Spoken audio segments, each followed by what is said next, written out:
మంగళగిరిలో నిర్వహించిన తెలుగుదేశం పార్టీ నూతన కార్యవర్గ ప్రమాణ స్వీకార ముగింపు కార్యక్రమంలో మంత్రి నారా లోకేష్ పాల్గొని ప్రసంగించారు. ఈ సందర్భంగా వైసీపీ పాలనలో గత 5 ఏళ్ల పాటు టీడీపీ శ్రేణులు తీవ్ర ఇబ్బందులు ఎదుర్కొన్నారని అన్నారు. పార్టీ నేతలపై అనేక కేసులు పెట్టి వేధించారని లోకేష్ ఆరోపించారు.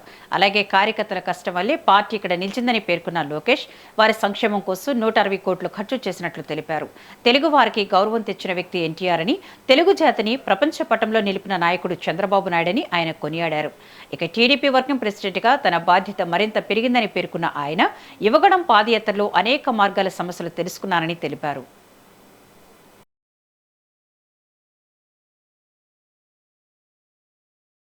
ఆర్థిక ఇబ్బందులున్నా ఇచ్చిన మాట నిలబెట్టుకుంటున్నాం. ఇంతేకాదు దీపం పథకం కింద ఉచితంగా ప్రతి ఏటా 3 సిలిండర్లు ఇస్తుంది మనమే.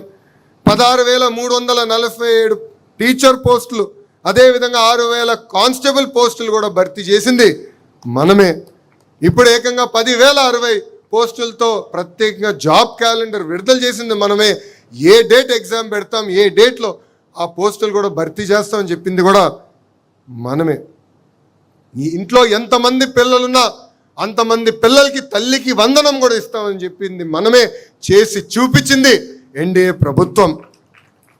అన్నదాత సుఖీభవ అందించింది మనమే.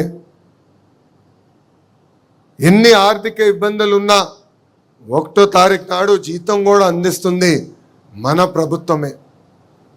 ఆర్థికంగా ఎంత ఇబ్బందుల్లో ఉన్నో మనందరికన్నా మన ఆర్థిక శాఖ మంత్రులు కేశవ్ గారికి బాగా తెలుసు. అయినా కూడా బాబు గారు హామీ ఇచ్చారు, కూటమి ప్రభుత్వం హామీ ఇచ్చింది, ఇచ్చిన హామీని నిలబెట్టుకునే దానికి మనం వెనక్కి తగ్గేదానికి లేదని చెప్పి ఆయన కూడా ఒక ఆర్థిక శాఖ మంత్రులుగా అద్భుతమైన సేవ అందిస్తున్నారు. మనం చూసాం వాళ్ళ 5 ఏళ్ళు అధికారంలో ఉన్నప్పుడు కనీసం రోడ్డు పైన పడిన గుంటలు పూడ్చలేదు. అలాంటిది ఈరోజు యుద్ధ ప్రాతిపదికంగా గుంటలు పూడ్చాం. రోడ్లు